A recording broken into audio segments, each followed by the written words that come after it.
Hoje já vou anunciando, nós não teremos EBPFAL porque eu quero gastar muito tempo com vocês em algo que está queimando o meu coração. Já tem alguns anos, a gente já tem falado sobre isso, e isso tem sido um catalisador na minha vida ao longo desses 38 anos servindo Jesus. Abra sua Bíblia comigo lá em 2 Tessalonicenses capítulo 2. Embora esse trecho nós não vamos ministrar, a gente só quer que você entenda uma coisa, que você compreenda uma coisa. Acredito sim que agora, já no ano que vem, isso vai ser muito forte no nosso meio. E eu tenho dito à minha esposa, falado com alguns irmãos, não há como nós vivermos fora desse princípio, dessa virtude de Deus, dessa graça que é derramada. E nós precisamos, como igreja, todos os dias. E se prepare, porque eu vou instigar a sua vida. Nós vamos estar instigando você. Nós estamos sendo instigados por Deus. E também nós te instigaremos a ter muito mais daquilo que é uma promessa de Deus. O que eu vou pregar aqui é somente um ponto para você compreender a importância, do que nós precisamos viver. Vamos lá.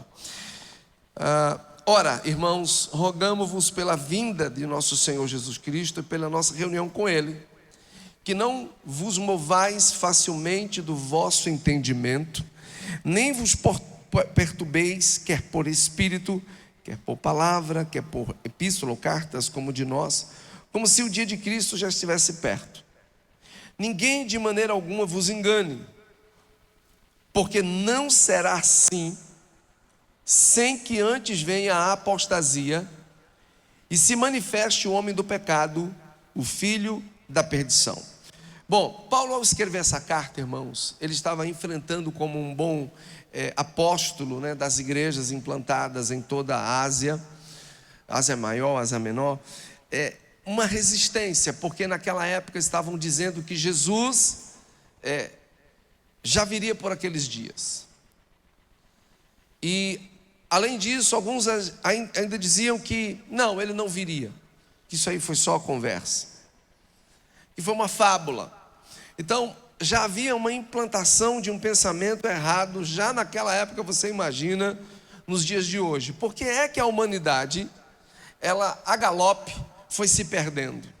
Tanto é que no século 3 nós tivemos o que nós chamamos de a fase escura, já da igreja, onde infelizmente ela entrou num processo de escuridão, de trevas, que a partir do momento em que ela abraça a ideia helênica, a ideia grega, a ideia romana, de fundir deuses gregos com supostamente os santos, os santos apóstolos, a própria Maria, mãe de Jesus, que foi idolatrada, que é idolatrada.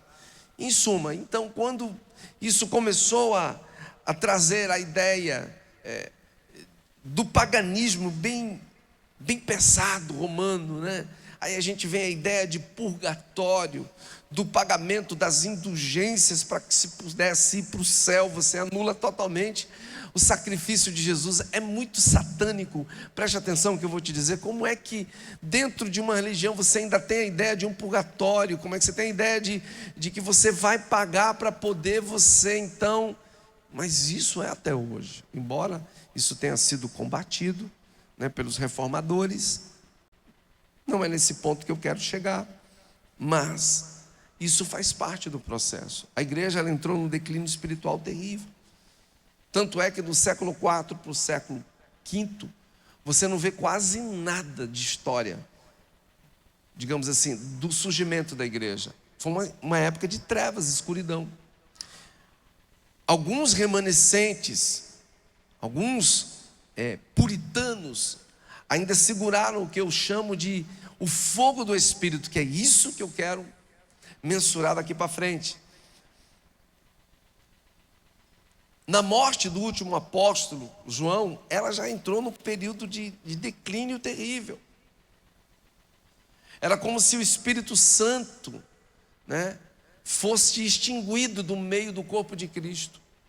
Embora quando você estuda realmente os remanescentes, como os valdenses, os puritanos, os quakers e outros que foram sendo levantados por Deus, um aqui, outro ali, E graças a Deus, esse fogo foi se alastrando e tomando conta, né, de muitos grupos que foram inclusive exterminados pela Inquisição Romana. Porque quando é instituído uma igreja estatal, né, dona da verdade, com proibição inclusive até de se ler as Escrituras, me perdoe, eu esqueci o nome do irmão, que se alguém puder encontrar aí pelo Google, que traduziu a Bíblia para a língua inglesa, inclusive na versão King James. Quando ele terminou de traduzir, irmãos, sabe o que ele recebeu de pagamento? A fogueira. Graças a esse homem nós temos a Bíblia hoje. Olha o pagamento do cara, como o diabo ficou irado com ele. Estava lendo essa história essa semana. E nós fomos perdendo o chão, perdendo a visão de quem realmente era o Senhor para nós. Porque havia uma resistência.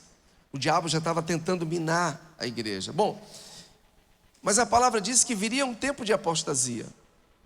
Ele diz: ninguém de maneira nenhuma vos engane, porque não será assim sem que antes venha a apostasia e se manifeste o homem do pecado, o filho da perdição. Então esse processo de apostasia, ele já vem de séculos. Embora nós tivemos muitos avivamentos espalhados, né, já a partir do século 14, 15, 16, 17, 18 e 19, foi o ápice de avivamentos extraordinários. Já tivemos a Azusa, já tivemos o avivamento naquela região o avivamento por Evan Roberts, né? No país de Gales, o avivamento galês.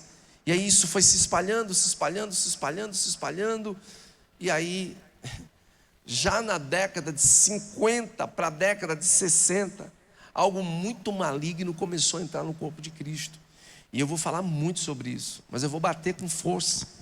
Eu vou bater porque isso tem destruído a igreja.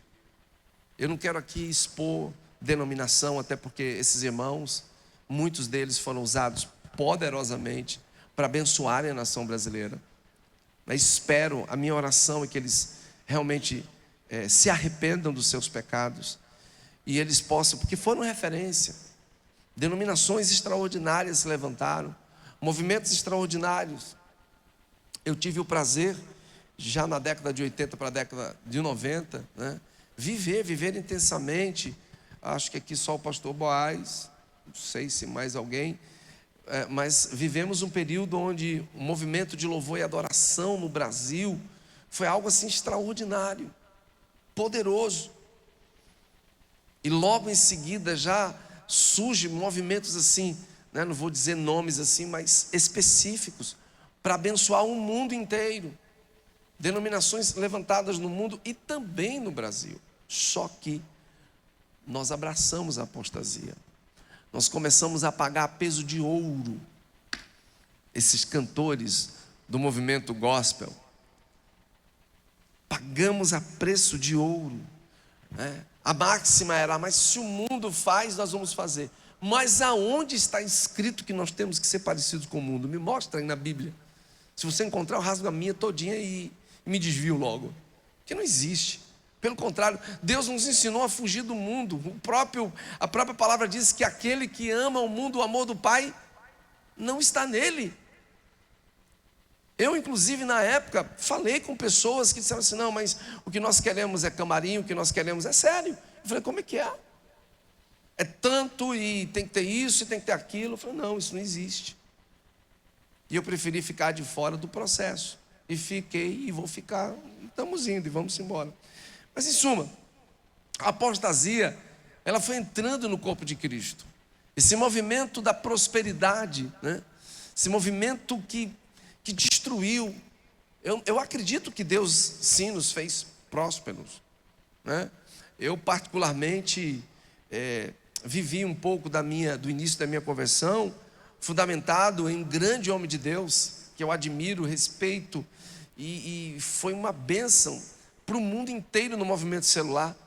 Mas se você tiver curiosidade de estudar a vida dele, os filhos se perderam por causa da grana. foi preso por conta disso. Foi vergonhoso. Então eu vejo que essa linha de pensamento da prosperidade, ela foi tão maléfica, tão diabólica. Ela desconstruiu a igreja. É legal você ter um espaço lindo como esse, dinheiro, sim, paga, mas nós temos que ter um equilíbrio. As pessoas hoje, elas querem um conforto. Poxa, você quer chegar numa igreja, ter uma central de ar-condicionado, um som gostoso como esse, né? Um telão como esse aqui, todo mundo, e quando chega, uau, pastor Paulo, pastora Rebeca aqui, rapaz, olha, depois eu quero ver como é que você fez isso aí. E tão barato. Falei, pois é, com a qualidade dessa, não, nós precisamos fazer isso nas nossas igrejas. Eles falaram aqui, eu falei, não, pastor, na hora que o senhor precisar, pode ficar tranquilo que os meninos aqui vão dar assessoria. As pessoas se encantam, é bonito, é gostoso, sim, é bom você fazer o melhor para Deus. O problema é quando você começa a colocar essas coisas no lugar de Deus. O problema é quando isso começa a virar um ídolo. O problema é quando nós substituímos Deus por coisas, por valores sentimentais, por ideias e pensamentos humanos. E escute o que eu estou dizendo para você. Só tem uma forma de nós fugirmos disso. E pode esperar, meu filho, porque você vai ser empapado desse negócio agora 2025. Eu praticamente eu disse a Deus, eu fiz uma resolução essa semana com Deus na madrugada. Fiz uma resolução com Deus 3:30 da manhã. E disse para Ele, Senhor, a partir de hoje zerei o meu cronômetro e é um ponto de partida. E disse para Ele, estou decidido a não voltar mais atrás. Vocês vão saber disso depois. Porque nós precisamos urgentemente fazer o caminho de volta, do qual Jesus nos ensinou. Nós estamos longe disso. Só que ao mesmo tempo que estamos distante, fala assim para o seu irmão, isso está tão perto. Fala para ele, isso está tão perto de você. E o diabo está nos iludindo com pirulitos. Menino, quando quer pirulito, você está com um jantar ali, com uma carne boa, com bastante salada, né? Tudo de bom para nutri-lo, mas aí você chega com um pirulito. Menino gosta de quê? Pirulito, de doce. E eu vou falar por mim também, somos assim. Nós estamos atrás de pirulito. Só que a partir, meu irmão, essa semana eu disse, Deus, marco zero, zerei, me perdoa. Pedi tanto perdão para Deus na madrugada. Eu disse, Deus, me perdoa, porque é verdade, nós ficamos atrás de coisas. Nós achamos que pessoas vão resolver nosso problema, nós achamos que dízimo vai resolver nosso problema, nós achamos que oferta, sim, comer, beber é bom e o dinheiro tudo paga, perfeito. Mas isso tem que ser um processo natural, como acontece naturalmente hoje. As pessoas não acreditam, né, que numa região periférica, porque a gente não está num bairro nobre, aqui não tem ninguém milionário, não tem dízimos milionários, porque existem dízimos de igrejas de 100 mil, uma pessoa só, um cara fatura 1 milhão por mês, pô, caramba, quase metade, né, Maria, das entradas da nossa igreja, um dízimo só, quase menos da metade. Mas o que a gente faz, onde a gente chega, agora no começo de janeiro, né, porque a gente correu atrás da chácara e foi e tal, e a gente viu que não dava, porque a turma quer dinheiro na mão. E eu falei, Deus, como é que a gente vai fazer? Vai em banco, vai para um lado, vai para o outro. Gente, taxa de financiamento é uma coisa absurda. Quem for financiar ano que vem, só a misericórdia de Deus. E Deus nos deu estratégias. E agora, no dia 9 de janeiro, nós vamos estar, em nome de Jesus, arrematando através de um lance o recurso para comprarmos essa chácara. À vista, no nome de Jesus. São estratégias que Deus dá. Sabe, você tem que ter habilidade, sabedoria para lidar com essas coisas. Mas você não pode colocar o seu coração nisso.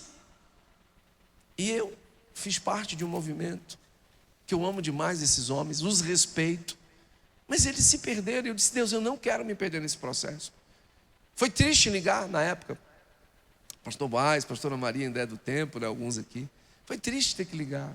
Falar, meu apóstolo, eu não tenho como ficar 40 minutos, porque foi pedido isso, 40 minutos, 30, tem que ficar pedindo 30 minutos oferta, dízimo.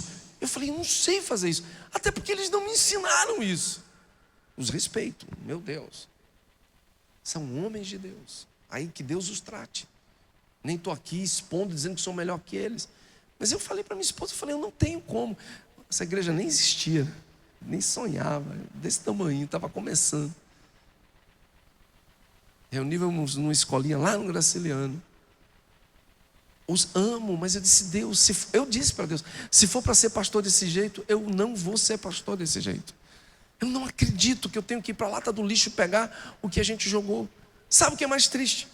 É que um velhinho que nós conhecemos, que veio dos Estados Unidos na década de 60 para 70 aqui no Brasil, ajudou muitas igrejas. Vocês vão saber de toda essa história ao longo dos anos, porque eu quero contar a história mesmo na íntegra. Estava assistindo alguns meses atrás um podcast com o JB Carvalho, né? E o filho de um dos fundadores das comunidades no Brasil, ele é chamado de o profeta. O cara era... E ele ficou indignado com tudo que aconteceu. Foi um homem que veio dos Estados Unidos no movimento chamado Chuvas Seródias. Acho que só o pastor Boy sabe desse movimento, né? Alguém mais sabe? Vou falar. Chuvas Seródias. Eu vou contar tudo assim. Ao longo do tempo a gente vai... Porque a gente precisa fazer o caminho de volta com urgência. É sério. Porque não dá para continuar. Eu vejo, viu, pastores, que se nós continuarmos não seremos iguais. Porque a ideia é, nós estamos crescendo, vamos terminar o AK1, vai ficar tão bonitinho quanto isso aqui, amém? Tudo lindo, chique, você vai ver. E isso atrai pessoas, isso atrai. Eu tenho gente que chega aqui, ímpio, diz, rapaz, que coisa linda. Gente que nem conhece a igreja. Isso aqui parece um cinema. Isso atrai pessoas, mas não quero que as pessoas sejam atraídas por causa disso. Não. Embora isso é bom, amém? É gostoso ou não é entrar num ambiente como esse? É ou não é? Fala a verdade. Você chegar num banheiro tipo shopping, que eu falava nisso direto, nosso banheiro vai ser parecido com o banheiro de shopping. Quem lembra disso? Igual. É gostoso, cara. Você chegar num ambiente, numa sala gostosa, nas salinhas climatizadas, tudo isso é maravilhoso. Mas isso não pode ser o nosso cerne de vida.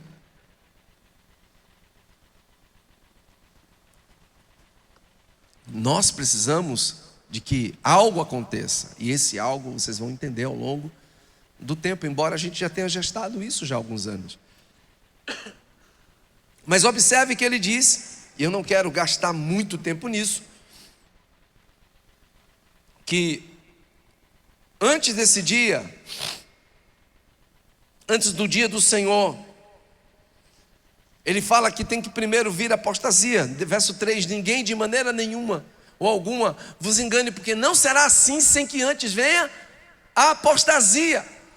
Fala assim para o seu irmão, o apóstata é alguém que um dia andou na verdade.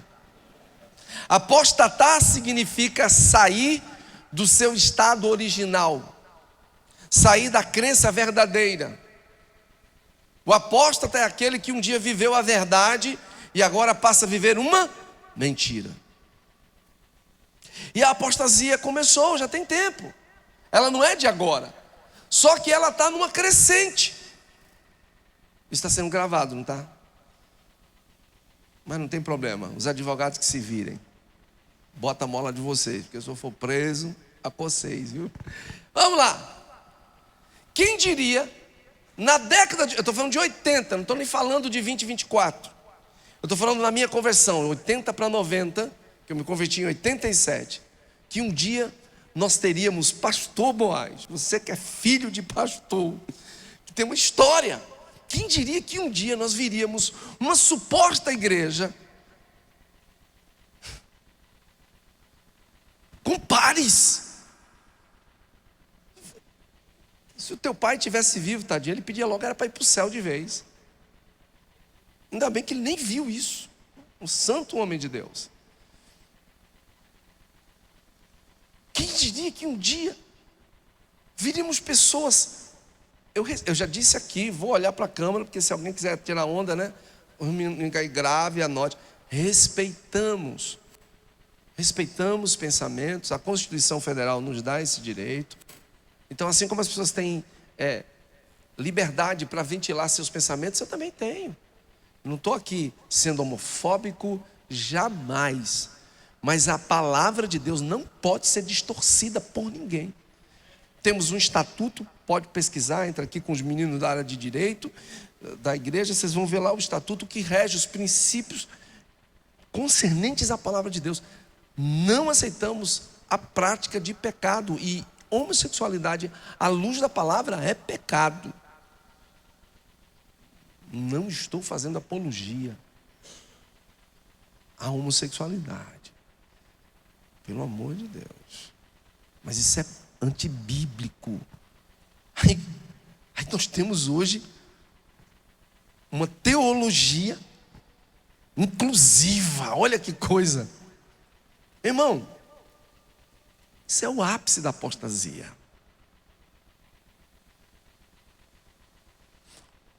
Você não pode olhar para o mundo, presta atenção. Ah, mas agora eu vi isso no mundo. O mundo não pode ser comparado com o que está escrito, ele não pode ser associado, me perdoe. Quando eu falar de vinda de Jesus, de tempo de Deus, eu tenho que olhar para as Escrituras e olhar para a igreja. O mundo já está perdido desde que o primeiro pai e a primeira mãe caíram. Porque a homossexualidade, a depravação, a imoralidade em todos os sentidos, ela já vem. Eu estou olhando para dentro do corpo de Cristo, que deve ser santo e puro, e vocês vão entender. Já, ele é o apóstata. A igreja apostatou. E nós estamos vivendo o ápice da apostasia. Então, esse é o tempo da vinda de Cristo, joia. Mas algumas coisas vão ter que acontecer. Vamos lá. Ninguém de maneira alguma vos engane, porque não será assim sem que antes venha a apostasia. Aí se manifeste o homem do pecado, o filho da perdição. Esse é o tempo dele. Esse é o tempo em que as pessoas estão amando a vinda dele. As pessoas estão adorando esse tempo. Um tempo onde não tem limites. Não há limites para a iniquidade, para a apostasia, as aberrações, as coisas mais sinistras. E pasmem com o que eu vou dizer para você. E eu não estou falando só de seitas. Agora eu vou entrar num aspecto de denominações que eu e você muitas vezes admiramos, em guerra. E não é uma nem duas não, são quase todas elas centenárias. Aqui em João Pessoa, a igreja centenária está em intervenção policial, já tem tempo. Por quê? Porque seus líderes estão roubando milhões e milhões, vivendo de forma nababesca. Eu acho interessante, porque ainda há gente que defenda, mas trabalharam para isso. Trabalharam para isso. Meu irmão, eu vou te falar uma coisa. Eu dou um dobrado da poxa para ter o que eu tenho, porque eu não posso depender exclusivamente da minha igreja. Porque senão a gente não chegaria nem onde a gente chegou. Porque eu compreendo que há um limite. Ela tem uma responsabilidade comigo? Sim. Eu deixei minha vida empresarial, mas eu não posso, por conta disso, achar que eu tenho o direito de ter o que eu tinha quando eu era empresário. Porque senão não ficava nada no caixa da igreja, hein, Maria? Não ficava nada.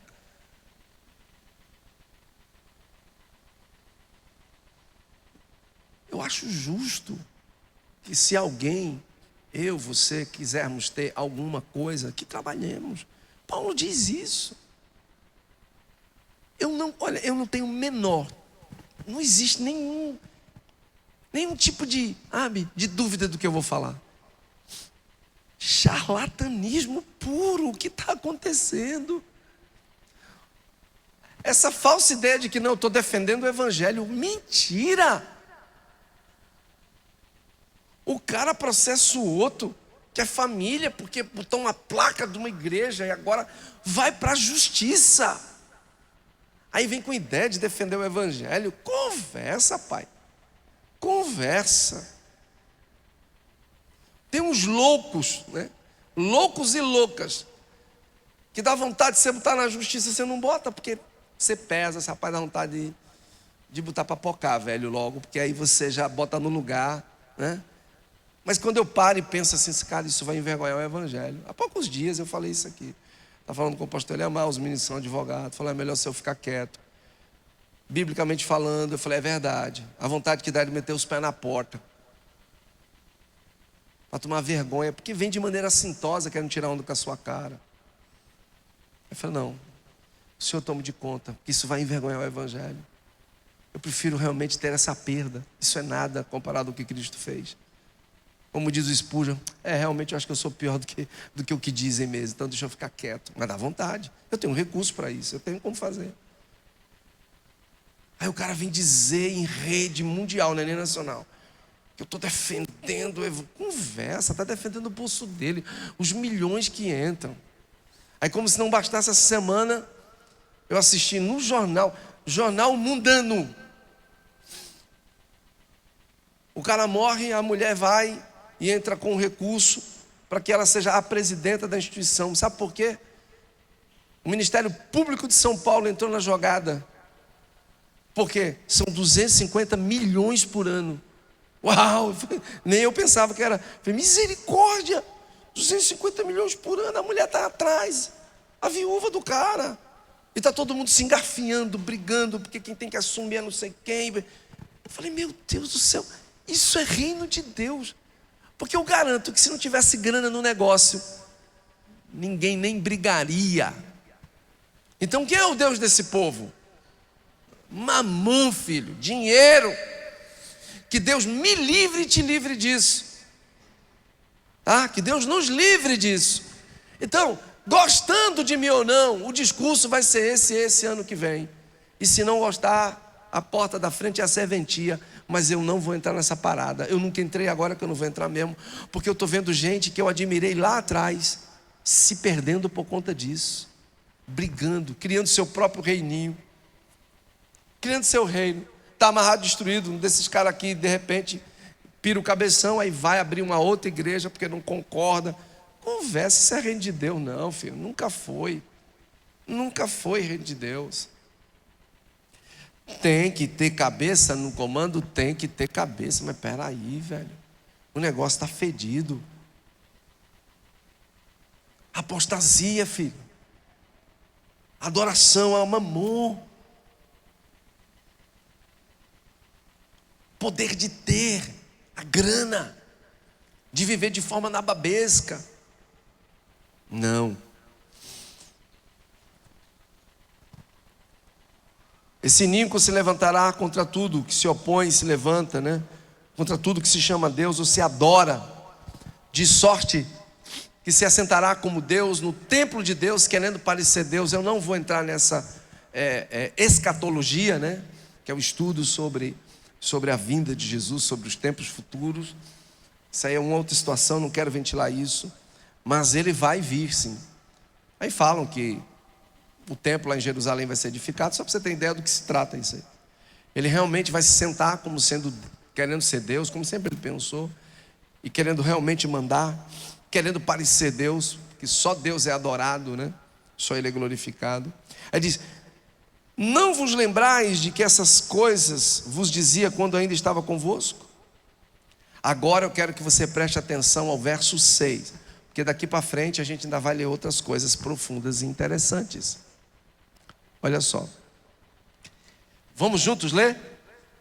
E agora, observe, vírgula, agora.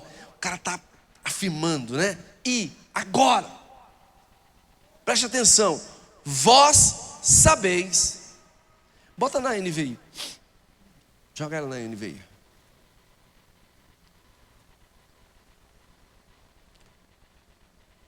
Agora, vocês sabem o que o está detendo, para que ele seja revelado no devido tempo. Pergunta para o seu irmão: quem está detendo a manifestação do anticristo?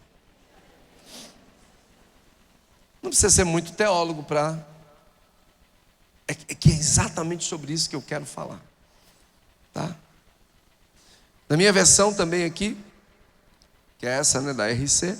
E agora, vírgula, agora, vós sabeis o que o detém, para que a seu próprio tempo seja manifestado. Aí o 7. A verdade é que o mistério da iniquidade já está em atuação, faltando o quê? Apenas ser afastado aquele que, de novo, agora o detém. Você percebeu? Tem alguém, tem uma situação detendo o antimachia, o anticristo. Quem é? Teologicamente nós temos duas correntes de pensamento. Uma delas, que eu também me inclino, já foi dita aqui agora, que é o Espírito Santo. Mas também temos um outro elemento que, de certa forma, faz com que o inimigo não se manifeste totalmente. Quem pode me dizer? Olha para o seu irmão e diz para ele assim: você. Fala, você. É você. É você mesmo. Aí sim, agora a gente vai entrar na pregação. Isso só foi a introdução, tá? Agora nós vamos pregar. É fato que o Espírito Santo é a pessoa mais importante nesse processo.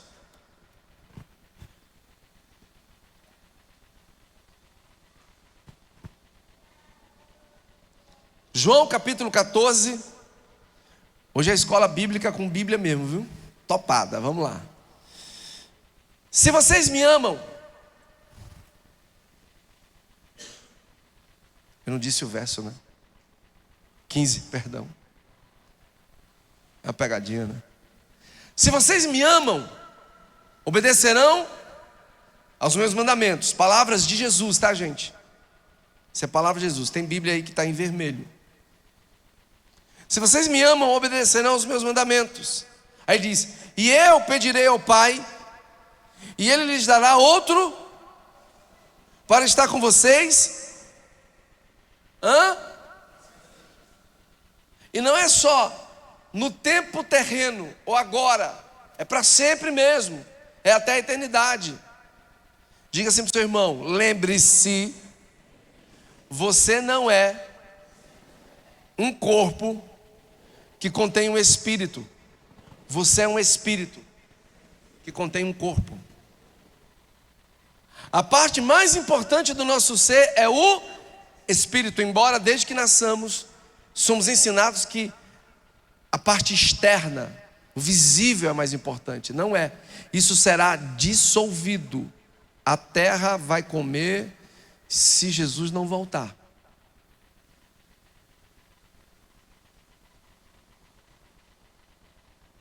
A parte mais importante é nisso que a gente vai trabalhar muito forte. Nós precisamos aprender a cultivar o que é do Espírito e viver no Espírito.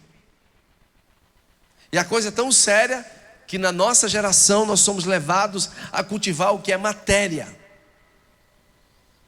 Matéria, físico, visível, ter coisas, né? Ter coisas, valorizar o físico. Não é que você vai viver de maneira desregrada, não, calma. Mas hoje mais do que nunca há idolatria do físico perfeito, né? Barriga trincada, músculos à mostra, né? Você também não pode ser relapso. Você também não pode entrar por esse outro caminho da cultuação à perfeição física. Deus grego, deusa grega, calma. Bom, ele disse que ele vai pedir ao Pai e ele lhes dará outro conselheiro para estar com vocês para sempre. Ele disse que, no verso 17, este é o Espírito da verdade. É o Espírito da verdade.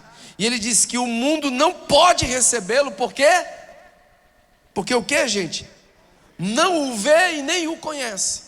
Então, quando você leu comigo o que estava lá em Tessalonicenses, você começa a entender que há uma ação do Espírito da verdade.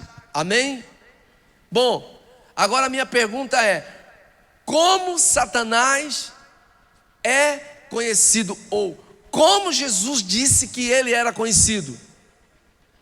Fala assim para o seu irmão: o papis da mentira, o papai da mentira.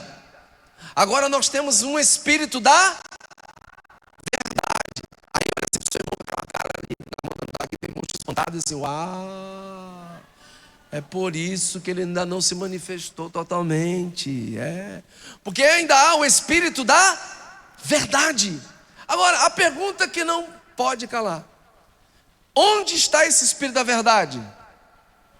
Dedão em riste, aponta para você mesmo: está em mim. Eu aplaudiria ele com muita força agora. Ele está em mim, ele está em nós, ele habita em nós. O espírito da verdade, o mundo não pode recebê-lo, porque não o vê nem o conhece. Nem o vê e nem o conhece.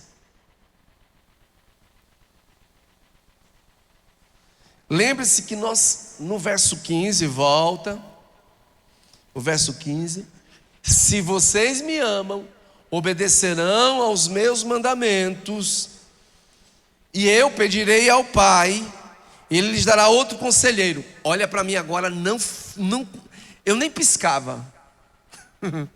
Eu nem piscava agora. Sabe por quê?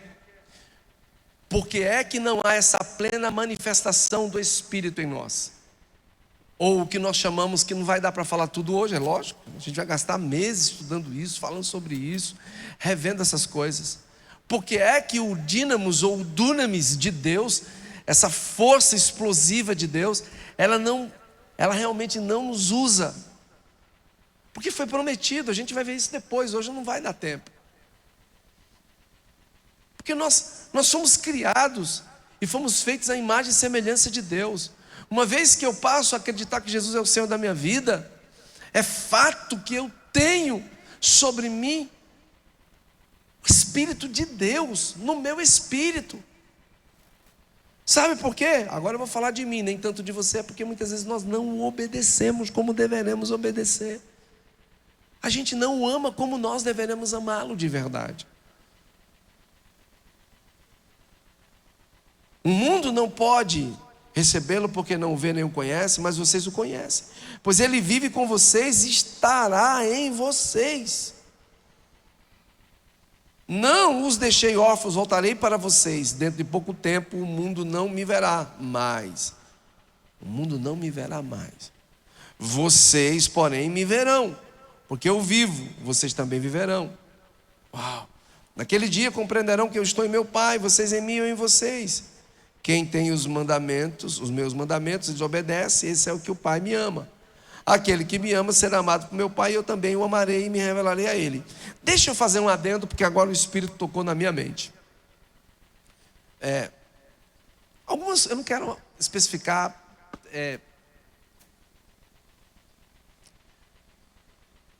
não quero dar nomes, para não ficar chato. Mas há algumas correntes teológicas que dizem que essa ação do Espírito Santo, ela cessou lá em Atos, na morte do último apóstolo João. Na morte do último apóstolo que foi João. Não é verdade. Essa teologia cessacionalista, não é sensacionalista, cessou, não tem mais. A teologia cessacionalista, eu não quero dizer qual denominação, alguns aqui sabem quais denominações vivem o cessacionalismo, dizem que esse mover do Espírito Santo acabou, mas não é verdade. Nós que somos pentecostais mesmo, do reteté, aleluia, glória a Deus, sabemos que isso é uma mentira. Quando nós estudamos a história dos avivamentos até modernos, vemos que o Espírito Santo ainda continua esse mover explosivo, amém? Essa ação poderosa.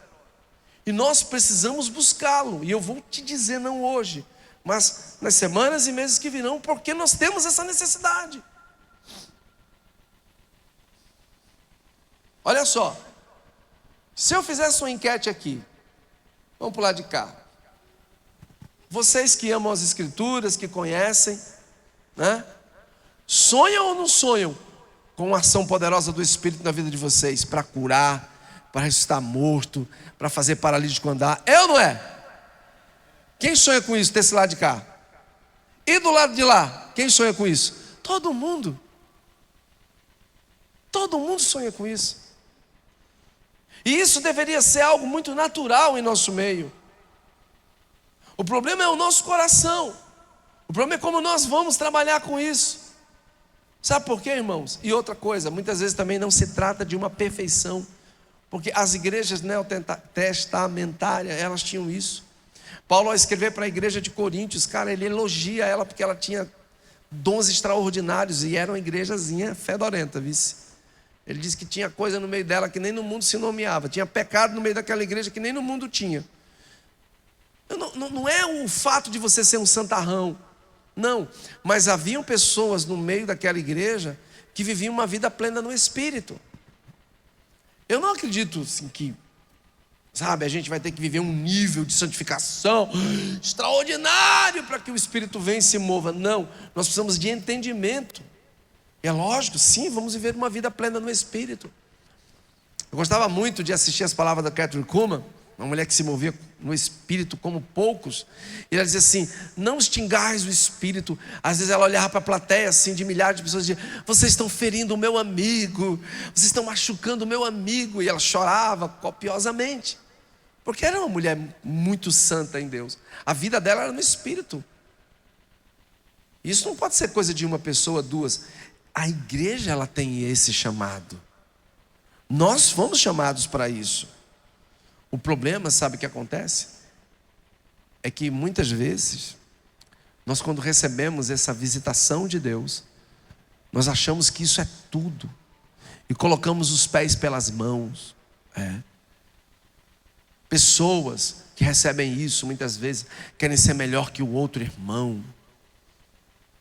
Denominações cujas homens e mulheres que receberam brigavam entre eles para saber quem era o melhor ou o maior. Eu estudei muito a vida de William Branham e foi guerra, meu irmão. O homem se movia no Espírito como poucos, mas até isso gerou guerra entre muitos pastores, confusão. Sabe, a gente muitas vezes esquece que o Espírito é de Deus e não nosso. A gente quer mostrar que tem uma medida maior que o outro. Deus me usou para fazer isso, Deus me usou para fazer aquilo. E a gente se acha: Deus me usou, eu tive essa revelação, essa palavra de conhecimento, eu orei, a pessoa foi curada. Você imagina o dia que você ressuscitar um morto. Você não anda, você vai flutuar agora, todo mundo vai ter que te adorar. A gente precisa aprender a lidar com essas coisas sem achar que isso é nosso. Sabe o que levou a igreja a ser, me desculpa a expressão, sabe o que levou a igreja moderna a ser esse lixo que ela é? Exatamente isso. Deus derrama um dom sobre um cara, e eu acredito nisso, porque certa vez eu estava assistindo a televisão, eu chorei, minha mulher é uma benção, ela me dá cada patada às vezes. Aí você: eu não acredito que está assistindo isso. Eu falei: estou, porque eu acredito que isso é verdadeiro, embora o cara que esteja se aproveitando disso não mereça. Mas olha que coisa linda, o pé do cara estava preto escuro, grenguena, filho, não tem mais como, já era, é amputação. Quem estava dizendo ao vivo e a cores era um médico que tratou o cara, até um médico, o cara cientista, o cara estudou, o cara é um cientista, um médico é um cientista, ele estudou, ele sabia que não tinha como, à luz da ciência, do humano, mas ele disse que o familiar do cara levou aquela toalhinha ungida, colocou na perna do cara, e com 24 horas depois, aquilo que era escuro começou a ficar rosa. O médico creu. Agora, se o cara está usando para comprar fazendas, jatinho, sabe, problema dele, ele vai lidar com Deus. Mas o poder de Deus existe, ele está entre nós e ele deve sim ser operante em nós. O problema é como nós vamos fazer uso disso sem precisarmos ser canalhas. Olha só o que eu vou te falar, década de 70, pastor Baixo, meu amigo, não vou dizer o nome para não comprometê-lo, fazia parte de uma denominação, era um garotão de 27, 28 anos, é ele falando comigo na mesa, semana 7, quando essa denominação chegou aqui, né? Vou dar uma pista, a mãe era Imessim por MacPherson, Foi uma coisa louca. Implantamos na Bahia. Rapaz, fazia fila nos quarteirões, filas. As pessoas eram curadas que a gente ficava assim, ó. Paralítico andava, cego enxergava. Esse cara era uma coisa louca. O que nós recebemos, ele disse para mim, ao longo dos anos, aquilo cresceu, estourou. É uma das maiores denominações do país. Hoje está vivendo uma imundícia em muitos aspectos, embora muita gente seja honesta e boa. Ele disse para mim o seguinte: cara, chegou um tempo que a gente teve que contratar uma empresa de carro forte para pegar o dinheiro, que não dava conta. Era de manhã, de tarde, de noite, de madrugada, eram filas de pessoas. Gente, as pessoas, caiu aqui, as pessoas, elas eram curadas, e elas eram tocadas pelo poder do Espírito, elas eram, sabe, aquilo era impressionante. Ele só fazia fila quilométrica. A gente ungia, aí tome oferta, tome dízimo, oferta. Era tanto dinheiro de semana 6, era tanto dinheiro, cara, que no final do dia tinha que vir um carro forte.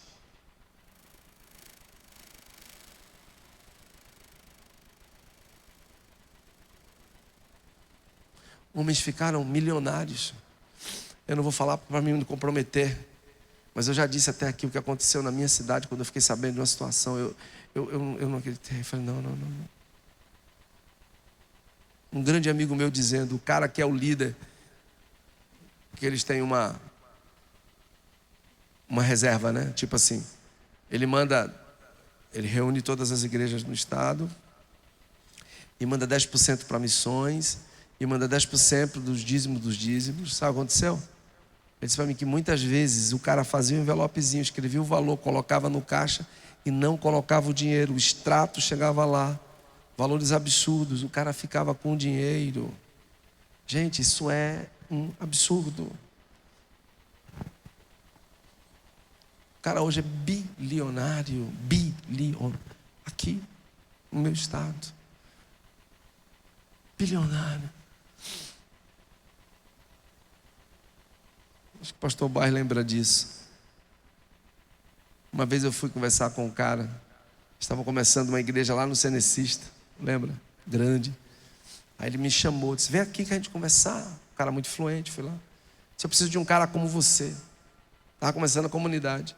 Você tem um perfil para começar assim essa igreja, tarará. Eu falei, não vou nem dizer como eu falei pro cara, né? Aí eu falei, ó, não dá. Essa não é minha praia.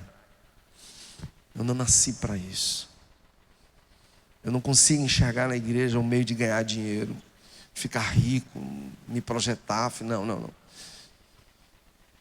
Sabe, queridos, a gente precisa fazer o caminho de volta com urgência. E não porque nós estamos, não. É porque a gente precisa viver essas palavras de Jesus.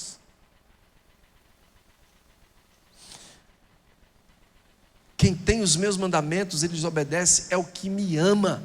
Aquele que me ama será amado por meu Pai, e eu também amarei e me revelarei a ele. 22. Então, Judas, não Iscariote, disse, Senhor, mas por que te revelarás a nós, não ao mundo? Jesus respondeu, se alguém me ama, obedecerá a minha palavra, o meu Pai o amará, e nós viremos a ele, e nele faremos o quê? Olha para o seu irmão e diz assim, eu sou uma morada. Não é interrogação, não é afirmação, dizer, eu sou uma morada. Nós somos uma morada. E é sobre isso que nós vamos trabalhar muito. Nós somos uma morada, gente. Nós precisamos entender isso. Porque entre nós tem coisas tão insignificantes e pequenas e toscas que fazem com que muitos se percam. Eu fico pensando nas coisas altas. Se em coisas pequenas nós estamos nos perdendo, você imagina nas altas. Nós somos uma morada. Quando o diabo surge com qualquer proposta para mim, sabe o que eu faço? Eu sou uma morada, eu não posso trair o meu amigo que morreu por mim, o meu Pai, o meu Senhor, o meu Deus. Uma das resoluções eu vou pegar ela na íntegra para vocês lerem. Aiden Wilson Tozer, A.W. Tozer, aos 19 anos, disse: eu não posso permitir. Na época eles usavam afeições, nós hoje usamos sentimentos. Está muito em voga, né? Porque é meu sentimento. Na época eles usavam afeições. Eu não posso permitir que as minhas afeições sejam o meu Senhor. E a resolução do Jonas Eduardo, aos 19 anos: tudo em mim, inclusive as minhas afeições, estarão rendidas ao meu Senhor. Todo o meu corpo, todo o meu ser e minhas afeições. Essa foi uma das resoluções desse homem. Por isso que ele tinha moral para pregar pecadores nas mãos de um Deus irado. A pregação que é mais ouvida hoje no mundo inteiro e lida e falada, estou eu aqui falando sobre ela séculos depois. Dizem que é um dos maiores, ou um dos sermões que mais influenciou gerações e gerações até nós. Pecadores nas mãos de um Deus irado. Porque colocaram um Deus muito love, um Deus muito rosinha, fofinho, né? Puffzinho.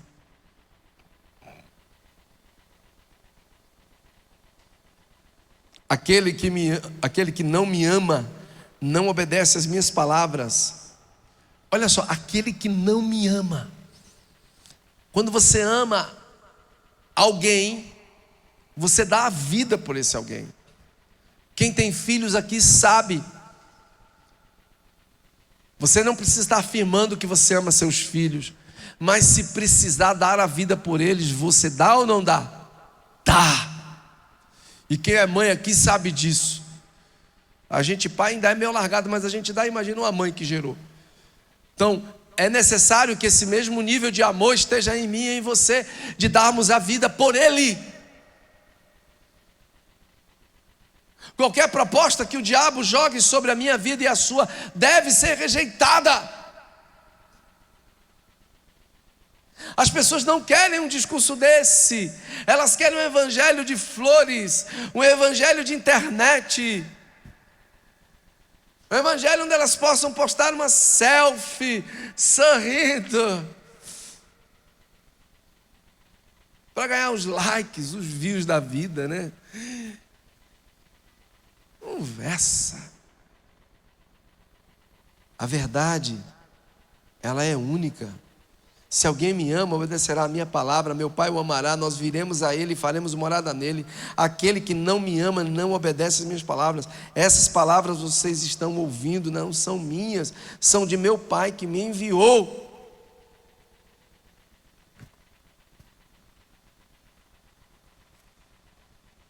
Sabe, custa-nos muitas vezes ouvir um discurso desse, sabe por quê? Porque as propostas que temos hoje são muitas. São muitas. As ideias que se passam hoje na internet, de ter uma vida abastada, a ideia do ter.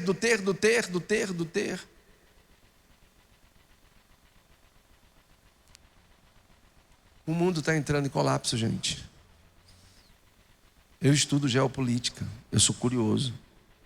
Eu acho que poucas pessoas sabem disso aqui. Vai entrar na pior crise financeira de todos os tempos. Não quero jogar o caos em você não, mas o mundo já colapsou. A mídia não fala isso para não criar crise, mas não tem recurso. Fabricaram tanto dinheiro, tanto dólar que desculpa a expressão, estamos lascados. O mundo quebrou. Não fique admirando o que você tem não, viu? Não fique admirando não. Lá em casa, todo mundo já está sabendo. A gente vai pegar a nossa vida assim, ó. Aguarde.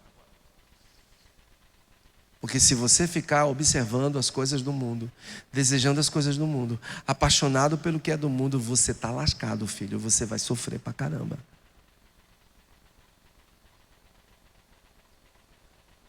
Uma das maiores alegorias bíblicas para isso, para mim, é a destruição de Sodoma e Gomorra.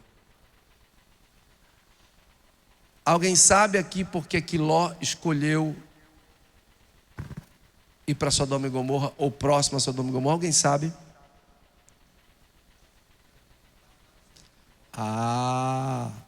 Fala assim para o seu irmão: a visão materialista da prosperidade, da bênção. Quem conhece a história sabe que Abraão chama ele para uma conversa, concordam? E aí Abraão, humildemente, dependente de Deus, diz assim: olha, estamos crescendo, nossos pastores estão em conflito, e não dá mais para a gente estar junto, então vamos fazer o seguinte: escolhe para onde você quer ir. Eu sendo Ló, porque hoje eu posso dizer para você, não, eu disse: eu não vou para canto nenhum, vou ficar debaixo da tua saia. Os meus pastores que estão me vergonha na cara e vão submeter a você. Eu fazia isso, meu amigo. Eu fazia isso. Mas ele era avarento. A briga também existia porque ele estava criando um partido. A gente vai ver isso na eternidade, a Bíblia não diz. Mas para que os líderes dele tivessem confusão com ele, ele também estava apoiando. Ele também estava apoiando. Eu sendo... Não, ele era um sobrinho. Ele sabia que a bênção estava sobre Abraão. A promessa... Chama todo mundo aqui, ó. Esse cara aqui é quem manda no pedaço. Vamos, unge aqui. Mas não, ele olhou, você viu as campinas. Ele viu, sabe, o melhor. É esse sempre foi e esse sempre será o problema. Sabe, a grana, a bufunfa, a pila. Balaque e Balaão também é uma alegoria extraordinária sobre isso. Um cara que era profeta que foi corrompido pela grana. Um dia a gente prega sobre isso. Aí ele olha e vê a campina e vê, sabe, eu quero isso aqui. Vou querer lá montanha, altos e baixos, e dá um problema, eu prefiro aqui. Só que do lado da visão materialista tinha um povo nojento, ceboso, que foi fulminado. Todos sabem a história. A prosperidade naquela região era grande mesmo, porque o lugar era próspero. Havia muita prosperidade, havia muita fartura. Sabe por que muitas pessoas, pastores, não estão nem aí com o Senhor? Porque chegam em casa, tem aquele prato de cuscuz. Eu não aguento mais falar de ovo, mas vamos lá. Ovo estalado na manteiga do sertão, queijo coalho, uma boa xícara de café com leite, um pãozinho francês. Tá bom demais, para que eu quero Deus? Alguns têm mais, moram em mansões, têm carros importados. Por que eu quero Deus? O ser humano, ele se conforma. Eu vi um pastor angolano uma vez ministrar, eu estava num evento fora do estado, acho que foi em Brasília. Ele diz assim: meu país já recebeu várias visitações, vários moveres e avivamentos extraordinários. Sabe o que ele disse? Isso me martela até hoje, por isso que eu estou aqui falando isso. Ele disse: vocês sabem o que foi com que Deus cessasse os avivamentos no meu país? Era que quando Deus vinha, olha, escute uma coisa, é impossível Deus descer e não descer com ele a bênção e a prosperidade. Aprenda isso. É impossível. Quantos chegaram aqui, como diz o ditado, puxando a cachorrinha?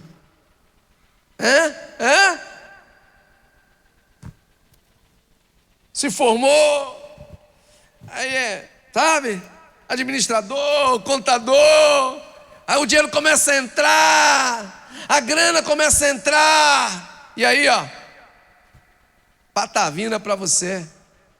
Chegou aqui muitas vezes arrastando a cachorrinha, a gente aqui foi trabalhando, por aqui meu filho, por aqui. Eu não falo isso, sobre mim, sim, eu falo isso com humildade, uma unção de administração. E quando eu imponho mão, o cara é abençoado, meu amigo.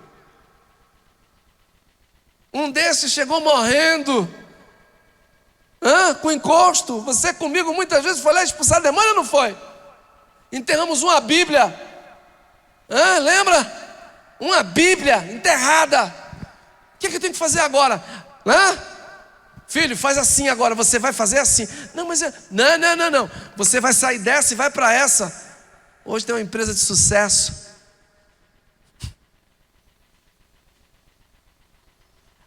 há sobre mim essa unção, eu reconheço isso com humildade. Quantos chegaram endemoniados mesmo? Há sobre essa igreja uma unção de prosperidade. Quantos chegaram aqui devendo a agiota, e foram prósperos? Flavinho? Olha para mim, sem vergonha. Com todo amor e carinho, falando isso porque é meu filho. Mas esquecem como chegaram. Não tinha nem o que comer, drogados, perdidos, sabe? Começa a ganhar uma graninha, já acha que é o cara. Vai catar coquinho, bandido. Se tu não tomar vergonha na cara, o diabo vai te derrubar molinho. Um destes que eu falo há décadas tornou-se um cara de sucesso. Meu Deus, moleque na época. Eu disse, filho, vai por aqui, faz isso. Eu, na época trabalhava na Cipes, ele foi lá. Estava trabalhando para um cara, eu olhei para ele, pastor Baez, na época. Eu disse, cara, você é bom no que você faz. Comece a orar para você montar seu negócio. Ele, Galo, é assim. O cara era bom, inteligente. Fez um curso, foi para São Paulo, chegou. Na época, só ele mexia com esse material. Não vou dizer para não dar a dica, né? Porque eles são muito rápidos em pegar. Só ele foi contratado por empresas. O cara ganhou tanto dinheiro, tanto. Na época ele comprou inclusive um carro meu. Ganhou muito dinheiro, muita grana. Primeira coisa que o cara fez foi botar um pá de gaia na mulher. Eu olhei para cá e disse, tu é. Eu não, gente, entenda uma coisa. Vocês têm um pastor. Vocês não têm um palhaço. Então, por favor, se for para caminhar comigo, caminha na verdade. Ou então me deixa em paz. Que eu não estou pronto a estar perdendo tempo não, tá? E esse recado vai ser dado quando estiver cheio e topado. Aí eu olhei para o cara assim e disse mesmo, cara, você é sem vergonha. Eu disse, Maria, se você é sem vergonha, como é que você faz um negócio desse, rapaz? Quando você não tinha nada, virou meu inimigo, que hoje quando me vê na rua vira as costas, problema dele. Sabe como é que está hoje? Lascado. Eu acho é tome. Meu irmão, nós não podemos trocar aquilo que Deus nos dá. Porque é impossível que Deus desça na sua vida que não comece a acertar as coisas com você. Você passa a não gastar com bebida, você passa a não gastar com prostituição, você começa a ser dizimista fiel, você começa a honrar as coisas de Deus. Deus abre seus horizontes para que você seja uma pessoa de sucesso. Só que esse sucesso que Deus está te dando não é seu, é dele. Você é mordomo de Deus. Pelo amor de Deus, entende isso? Tem gente que ainda fica é frescurento, dá vontade de dizer, nojento, sai, vai logo fazer o que você quer logo lá fora, vai logo se ferrar, rapaz. Porque me dá raiva, velho, às vezes quando eu vejo algumas coisas, tinha nada, sabia fazer nada, começa a ter uma prosperidadezinha, aí compra um carrinho melhor, irmão, eu perdi a conta dos carros que eu tive. Filho, sabe por que eu tenho moral para falar o que eu estou falando aqui? Porque eu já fui provado dessa área, tá certo? Então não vem conversa para mim não. Já tive 6 carros seminovos na minha garagem. Já tive casa, meu filho. Eu tive casa que a minha suíte tinha 60 metros quadrados, maior que muita casa de vocês aqui. Os meninos brincavam, você lembra, né? Pastor, dá para correr de bicicleta dentro da sua suíte. Então isso não me... É um cara vir tirar onda com a minha cara, pastor Juliano, pelo amor de Deus. Está aqui alguém que pode dizer com moral para você, e isso não pode te derrubar. Queria que a minha mulher estivesse aqui, mas ontem chegou 1h30, 1 e pouco, foi dormir. Meu filho Daniel formou ontem, né? Terminou, graças a Deus, o ensino médio, foi uma benção com a família. Mas ela sabe, na área de imoralidade, meu filho, eu já contei essa história aqui. Eu fiquei com uma moça, colada, pastor Baez, colada assim, né? Eu disse, rapaz, eu não podia falar muita coisa. Eu não podia falar, porque se eu falasse, eu estava a serviço de uma empresa, eu estava no Mato Grosso, bem ali, quase 5.000 quilômetros. Pastora Maria, no meio do nada. Ninguém estava me vendo. Ninguém uma ova, filho. O principal estava me enxergando. A menina chegava no hotel, pastores. Ela chegava no hotel, eu pagava de 7h30. Chegava no hotel 7h20. E aí, vim pegar você. Bora. Aí na hora do almoço, vamos almoçar com você. Bora. Eu fiquei 28 dias nessa pegada. Quando eu ligava para a patroa, ela dizia: meu filho, pelo amor de Deus, minha filha, fique firme. Você tem um homem que acima de tudo tem Deus. Mas foi fácil? Foi não. Ver meus amigos caindo em adultério, a maioria deles em adultério, pastor Juliano. Eu contei essa história. 2, que eram até da Assembleia, homens sérios, caíram, não aguentou o bichinho, eu não vou culpá-los. Eu tive que jejuar igual um cachorro doido. Quando chegava sexta-feira, que aí eu jejum sexta, sábado, domingo. Eu fui a 2 congregações que eu só lembrei da história da venda do passarinho. O cara diz: porque o cara numa pregação querendo comprar meu curió. Eu digo: o que tem a ver o curió dele com a Bíblia? Vai para uma coisa tão... Eu falei: meu Deus, o que é que eu estou fazendo aqui, Jesus? Aí eu falei: bem, não tem uma igreja aqui que... Aí eu falei: vou ficar aqui mesmo lendo a Bíblia no quarto e jejuando e orando. E a criatura ali, ó, pá. Era cada história cabeluda, cada situação. Aí lá vem a cidadã, pouco tempo depois: tudo bom? Vamos almoçar comigo lá em casa, quero te apresentar minha filha. Ela tem 15 anos. Porque pensa num bando de mulher interesseira na época, só olhando. Eu fui para implantar um setor da empresa. Moral lá em cima. Estalava o dedo, vinha um cafezinho e tal. Fiquei na sala do gerente, pastor Kleber. O gerente administrativo geral.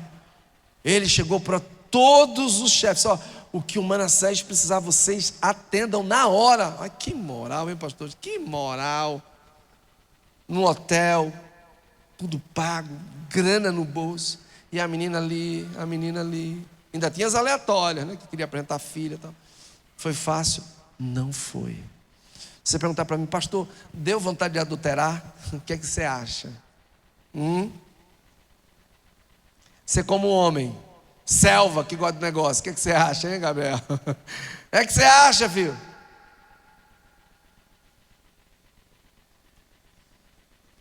Só que você tem que entender o seguinte: quando você lê as Escrituras, você não pode ser apenas um ouvinte dela, você tem que ser um praticante dela. E aí é onde muitos de vocês deslizam, porque vocês são só ouvintes, não são praticantes. Verbalize a palavra. Faça essa resolução com Deus. Chegue para Ele e diz: a partir de hoje, de manhã, de tarde, de noite, até nos meus sonhos, eu vou estar declarando a palavra. Eu acordo de madrugada, Ele sabe disso. Eu não estou falando isso aqui, não é para impressionar você. Eu já acordo de madrugada ventilando a palavra, eu vou dormir ventilando a palavra. Eu tenho que estar, meu irmão, eu tenho que estar lá. Eu tenho uma responsabilidade. Pelo amor de Deus. Pelo amor de Deus. E agora, para a gente concluir, que não dá nem vontade de concluir, mas vamos embora, aleluia. Olha só, tudo isso que a gente acabou de ler, ele disse também: tudo isso tenho dito enquanto ainda estou com vocês. Agora olha só: contudo, o conselheiro, quem é ele? O Espírito Santo, que o Pai enviará ensinará a vocês todas as coisas e fará que se lembre de tudo que eu...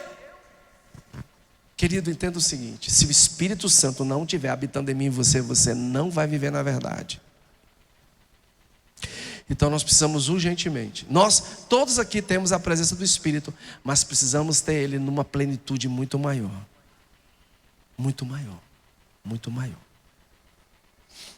Eu aprendi há poucos meses atrás numa palavra do pastor Rick Renner, e aí eu disse: caramba, é verdade.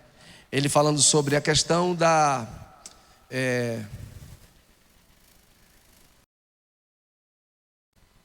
de como você manter o Espírito. Aí ele falando nessa palavra que ele achava que o batismo do Espírito Santo foi a maior experiência, e realmente, quem recebeu aqui sabe, eu queria falar para todo mundo de Jesus, eu queria, sabe, cara, foi uma experiência assim, sem igual, quando você é batizado no Espírito, que você fala: meu irmão, eu queria mesmo, mas o que eu fiz de besteira, eu não sabia. Nessa palavra do Rick Renner, é lógico que depois eu, amadurecido, mas ele falando, eu me lembrei, ele falando, ele disse: quando você recebe esse batismo do Espírito Santo, e você Você fica num nível que você quer pregar para todo mundo, quer expulsar demônio até das cadeiras, né? Quer sair expulsando demônio de todo mundo. Você quer o cara. E não é assim. Aquela experiência é apenas um conta-gota. Aí ele conta uma história de que ele estava num país, nos Estados Unidos, onde nasce um rio, que eu esqueci o nome agora, gente. Eu vou lembrar depois. E quando ele olha, ele diz: olha, aqui nasce, eu esqueci o nome do rio, aqui nasce o famoso rio lá, que é gigante lá nos Estados Unidos. Aí disse: era tão pequeno, era um córregozinho, que a gente só num passo atravessava o famoso rio. Aí ele foi para o outro extremo dos Estados Unidos, onde esse rio é gigante, onde você nem a nado atravessa ele. Aí o Espírito Santo do Senhor lembrou ele, disse: você lembra? O teu batismo, ou o batismo do Espírito Santo é como aquele riacho. Mas a ideia do Senhor é que você se torne esse grande rio. Ele disse: Senhor, como? Ele disse: as experiências, as emanações do Espírito são como os afluentes que vão enchendo esse grande rio para ele se tornar o que ele é. Ou seja, leitura da Bíblia, jejum, oração, bons livros, comunhão com Deus. E é lógico, o tempo, os ensinamentos, aquilo que a gente acabou de ler. Amar os mandamentos de Deus, a palavra, é isso que vai fazendo com que você vá se enchendo, até se tornar um grande rio do Espírito, meu irmão. E ninguém vai poder deter-nos, amém? Rapaz, é impressionante que somente através do Espírito, observe, o conselheiro, o Espírito Santo, que o Pai enviará em meu nome, ensinará, sabe, vai estar falando com vocês. Nós precisamos cultivar a vida do Espírito, amém? Eu vou dar só uma canja para o que a gente vai ministrar depois. Inclusive amanhã virá um grande amigo nosso, pastor Manuel, vai estar ministrando amanhã aqui no culto principal. Convide alguém, é uma pessoa que eu respeito muito, é um grande homem de Deus. Eu estava querendo trazê-lo tem um tempo e o convidei algumas semanas atrás, ele aceitou e vai estar amanhã ministrando uma palavra poderosa aqui para nós, tá? Mas logo depois eu vou estar ensinando essas coisas mais profundas. Não se preocupe, mas olha só. Alguém aqui sabe quem era Jesus aos 30 anos? Tem alguma coisa sobre ele? É certo que ao 8º dia foi circuncidado, e com 12 anos estava ali no templo, não é isso? E tal, e sua mãe, preste atenção, é isso. Sua mãe chega para ele, preocupada, porque já tinham 3 dias, se eu não me engano, não é isso? Que ele tinha desaparecido. E encontra ele no templo arrazoando, ou pregando, ou falando a palavra com os sábios, os doutores da lei, que estavam impressionados com a inteligência e o conhecimento de Jesus. Mas ele era o Deus encarnado numa criança de 12 anos. Sua mãe chega e pergunta para ele: meu filho, onde você estava? Nós estávamos te procurando desesperadamente. É lógico que ela foi irresponsável porque perdeu o filho de vista. Mas é lógico também que ele tinha uma missão. Por isso que ele diz, inclusive, uma profecia messiânica descrita em Isaías lá. Quem já estudou sabe disso. Aí, olha só, a mãe diz para ele, né? É firme, é dura com ele: mulher, convém cuidar dos negócios do meu pai. Uma criança com 12 anos não pode ser tão incisivo assim, né, pastor Baez? Já pensou, você como mãe, porque um menino de 12 anos é um menino de 12 anos. Mãe, fique tranquila, porque eu já sou um homem. Só que ali naquele momento, veja só, eu não quero criar nenhuma doutrina, pelo amor de Deus, nenhuma teologia, mas eu tenho convicção absoluta do que eu estou te falando. Dos 12 até os 30 anos, sabe o que Jesus fez?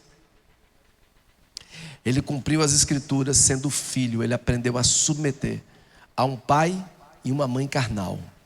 Meu Deus do céu, ele tinha que passar por esse crivo. O Deus que criou o universo internalizado nele, submeter a um homem e uma mulher, comedor de feijão com arroz, pastora Maria. Que coisa, hein? É aí, meu irmão, onde muita gente desliza. Hã? 15, 16 aninhos, já sei o que eu quero para a minha vida. Não vou mais congregar, não quero mais ser crente, deixa eu curtir o mundo. Lascou-se.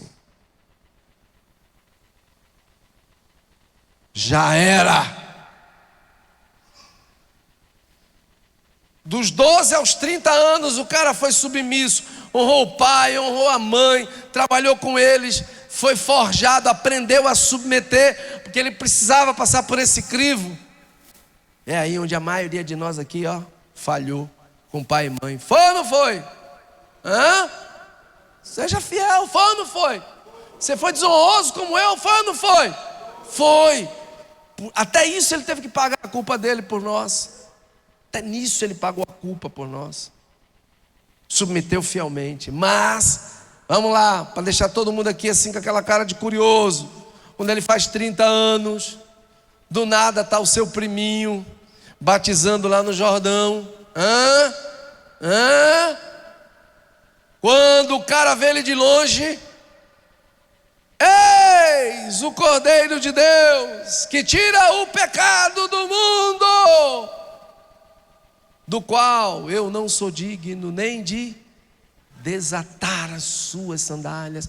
Ele tem na mão uma pá que vai limpar todo o pecado. E Jesus se aproxima, abre os braços, olha para o primo, e aí, primão, convém que eu seja batizado. Não, eu é que tenho que ser batizado. Não. Convém que se cumpram as... Gente, se eu fosse você, eu dava a maior salva de palmas para ele. Convém que se cumpram as escrituras e que eu seja batizado. Ele foi submisso em tudo. Agora, a pergunta é: quem quer esse evangelho? Porque se eu estivesse falando aqui de carro, empresa, negócio, tinha neguinho aqui saltando. Mas o evangelho nesse nível só internaliza verdadeiramente quem o ama. E eu espero que você o internalize. Eu espero que você queira isso. Eu espero, porque senão daqui a alguns anos eu vou estar contando a tua história aqui de maneira errada, como eu contei de alguns. Um dia alguém esteve no nosso meio e foi abençoado, infelizmente pirou o cabeção, baixou o piro doido e está por aí fazendo meleca. Que você não entre nessa, que eu também não entre nessa. Ore por mim, que eu vou orar por você. Amém? Vamos ficar de pé. Dá vontade de fazer apelo, não dá? Depois de uma palavra dessa. Eu vou fazer o apelo. Até eu vou para frente me converter também. Até eu. Mas isso é só a introdução do que virá. Sabe, meu irmão, eu tenho convicção do que eu vou te falar. Eu estava pedindo a Deus há uns meses atrás: Senhor, qual será o tema? Qual será o tema? Vamos continuar. Enchei-vos do Espírito.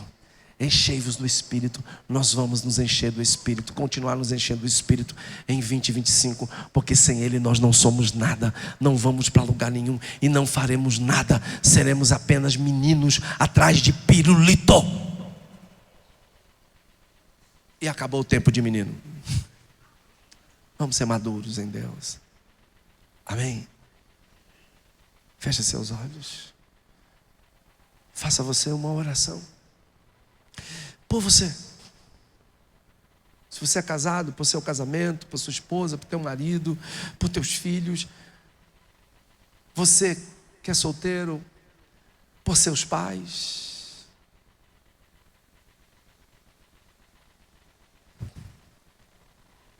Pai querido, nós oramos e nós te pedimos. Eu quero te pedir, Pai, nos ajude. Queremos fazer essa resolução. Oh Deus, oh Deus, como disse o apóstolo Pedro, para onde nós iremos? Só tu tens as palavras de vida eterna. Para onde? O que nós vamos fazer? Deus, sabemos que temos que pagar contas, comprar coisas, sustentar nossa família, mas abrando o nosso coração, nos dê paz.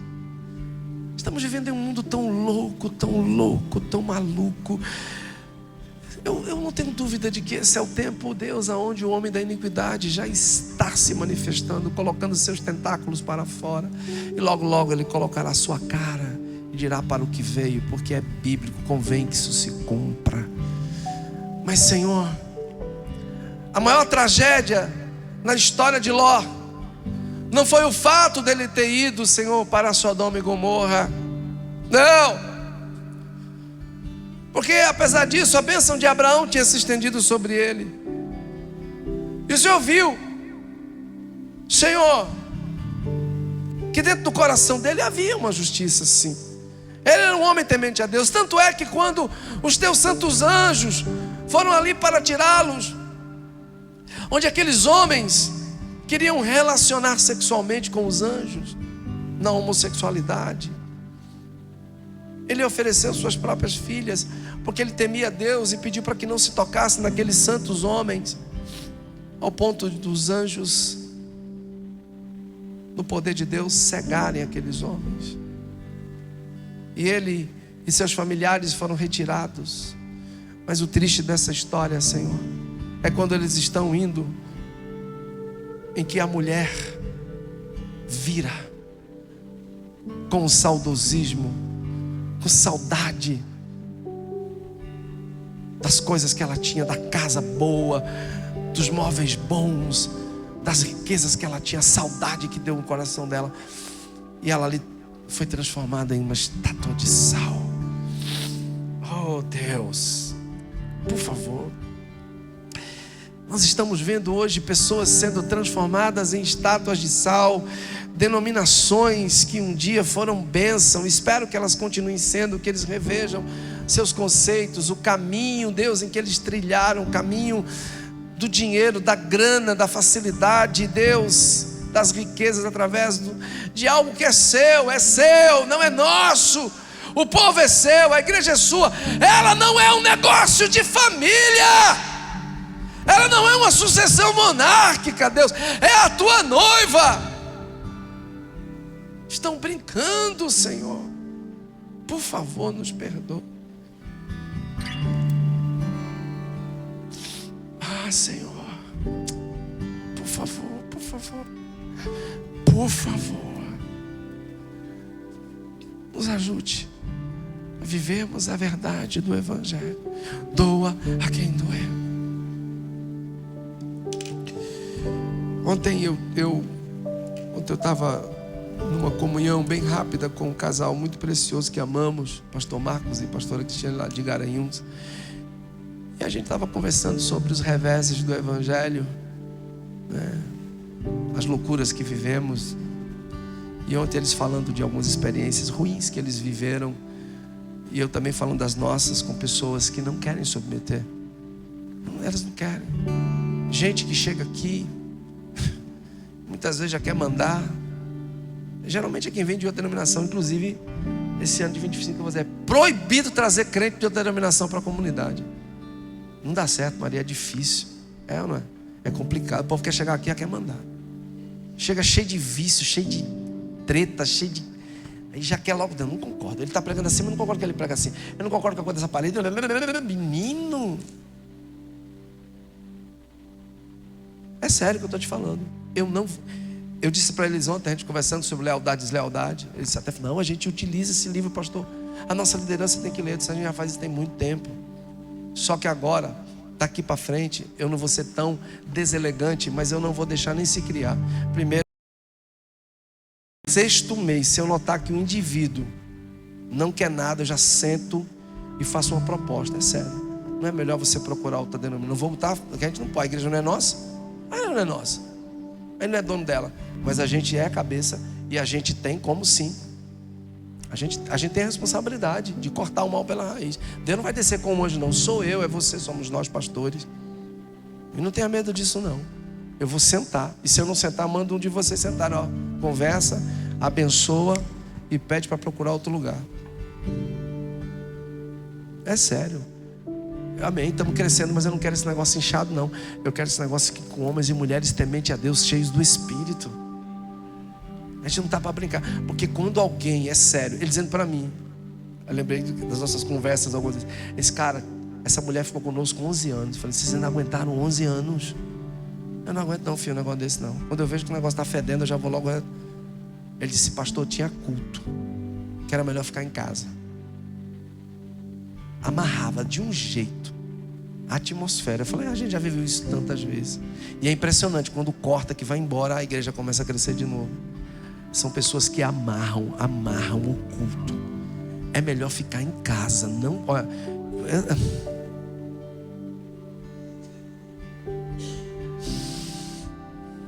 aguarde.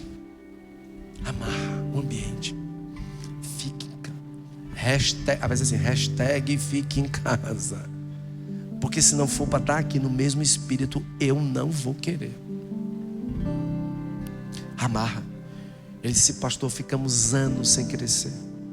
Era impressionante, quando Deus tirava crescia. Quando Deus tirava, é a mesma coisa, lá também não é diferente não. É impressionante. Pecado destrói a igreja. Pecado destrói denominação.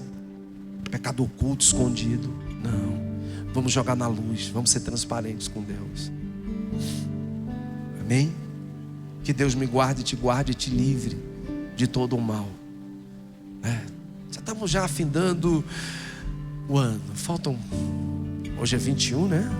Faltam 10 dias. Não é por causa da máxima da virada de ano, mas vamos rever. Você ouviu uma palavra hoje que você tem que chegar, vai estar liberada essa palavra no YouTube, ouve de novo e pede a Deus, Senhor, eu quero isso.